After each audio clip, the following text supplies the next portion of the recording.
اعوذ باللہ من الشیطان اللعین الرجیم بسم اللہ الرحمن الرحیم۔ ناظرین محترم، السلام علیکم ورحمۃ اللہ وبرکاتہ۔ ہم میں سے ہر ایک کی یہ خواہش ہوتی ہے کہ اپنی زندگی میں سعادت مند اور خوشبخت ہو جائے، اپنی زندگی کی سعادتیں سمیٹے اور دین مبین اسلام کی تعلیمات کی روشنی میں سعادت دنیاوی اور سعادت اخروی حاصل کرنے کا طریقہ تعلیمات اسلام پر عمل، قرآن اور محمد و آل محمد علیہ السلام کی زبان مبارک سے بیان ہونے والی تعلیمات پر عمل کرنا ہے۔ اگر ہم دنیا میں خوشبختی چاہتے ہیں اور آخرت میں بھی نجات، تو اس کا ایک ہی راستہ ہے کہ ایک ہاتھ میں دامن قرآن کو تھام لیں اور دوسرے ہاتھ میں سیرت محمد و آل محمد علیہ السلام کو تھام لیں۔ اگر ہم سیرت پیغمبر گرامی اسلام صلی اللہ علیہ وآلہ وسلم کی طرف توجہ کرتے ہیں، ان فرامین کی طرف توجہ کرتے ہیں جو پاک پیغمبر سے منقول ہیں اور ہم تک پہنچے ہیں، تو ہمیں ان فرامین کے اندر اپنی زندگی کو بہتر سے بہتر بنانے کا، چاہے وہ زندگی ہمارے انفرادی معاملات سے متعلق ہوں اور چاہے وہ ہماری زندگی کے اجتماعی اور معاشرتی معاملات ہوں، پاک پیغمبر صلی اللہ علیہ وآلہ وسلم کی سیرت میں ہر ایک کے لیے ہمارے پاس رہنمائی موجود ہے۔ آج سیرت پیغمبر گرامی اسلام سے، پاک پیغمبر کے فرامین سے ایک حدیث شریف کو آپ محترم ناظرین کی خدمت میں عرض کرنے کی سعادت حاصل کرتے ہیں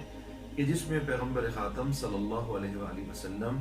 ہمیں زندگی گزارنے کا، بلکہ بہتر زندگی گزارنے کا طریقہ بتاتے ہیں، اور اس کے ساتھ انعام اور پاداش کے حوالے سے یہ ارشاد فرماتے ہیں کہ اگر تم اپنی زندگی اس انداز سے گزارو گے تو قیامت کے دن تمہیں اللہ رب العزت میرے قریب والا مقام عطا فرمائے گا۔ روایت بحار الانوار میں موجود ہے، اور 5 چیزوں کو پیغمبر خاتم صلی اللہ علیہ وآلہ وسلم اس حدیث میں ذکر فرماتے ہیں کہ اقربکم غدا منی فی الموقف، قیامت کے دن تم میں سے سب سے زیادہ میرے قریب وہ شخص ہوگا جو کچھ کام کرے گا، جو زندگی میں کچھ امور کا خیال کرے گا۔ اللہ رب العزت ان امور کے بدلے میں جو اپنی زندگی میں وہ انجام دے گا، قیامت کے دن جو اسے انعام عطا فرمائے گا وہ یہ ہوگا کہ اسے مجھ محمد مصطفیٰ صلی اللہ علیہ وآلہ وسلم کا قرب ہوگا۔ کام کیا کرنا ہوگا زندگی میں جس کے بعد قیامت کے دن پاک پیغمبر کی معیت اور پاک پیغمبر کا قرب اللہ رب العزت عطا فرمائے گا۔ فرمایا سب سے پہلی چیز جس کا تمہیں خیال کرنا ہے وہ ہے کہ اصدقکم للحدیث، اپنی زندگی میں سچ کا دامن جو تھامے رکھے گا، جھوٹ کے قریب بھی نہیں جائے گا، ہمیشہ اس کی زبان سچ سے آشنا ہوگی اور زبان پہ صرف اور صرف سچ جاری کرے گا۔ دوسری چیز جو پیغمبر خاتم نے اس فرمان ذی شان میں ارشاد فرمایا وَأَدَّاكُمْ لِلْأَمَانَةِ، تم میں سے جو بھی اپنی زندگی میں امانتوں کی پاسداری کرے گا، اس کے پاس اگر کوئی امانت رکھی جائے تو وہ اس امانت کو اس کے صاحب حقیقی، مالک حقیقی تک پلٹائے گا۔ یہ ایک پسندیدہ صفت ہے، یہ ایک پسندیدہ انسان کے اندر موجود ہونے والی چیز ہے کہ جس کی بنا پر اسے قیامت کے دن انعام عطا کیا جائے گا۔ اور تیسری چیز پیغمبر ارشاد فرماتے ہیں وَأَوْفَاكُمْ بِالْعَهْدِ، تم میں سے جو بھی اپنے وعدوں کی پاسداری کرنے والا ہے، وعدوں کو پورا کرنے والا ہے، وہ بھی قیامت کے دن میرے قریب ہوگا۔ اور چوتھی چیز جو پیغمبر گرامی اسلام صلی اللہ علیہ وآلہ وسلم نے ارشاد فرمائی وہ ہے وَأَحْسَنُكُمْ خُلْقًا، وہ جس کا اخلاق اچھا ہے،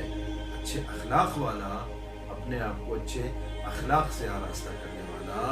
اسے بھی قیامت کے دن اللہ رب العزت میرے قرب کی نعمت سے مالا مال فرمائے گا۔ اور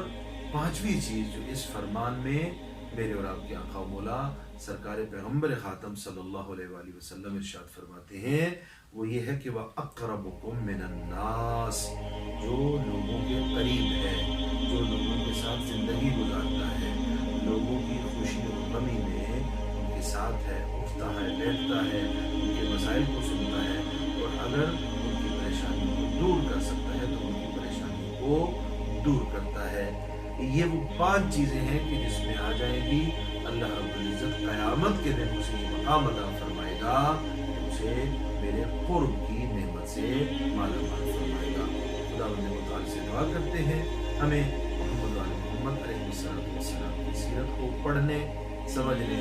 اور اس پر عمل کرنے کی توفیق عطا فرمائے۔ السلام علیکم ورحمۃ اللہ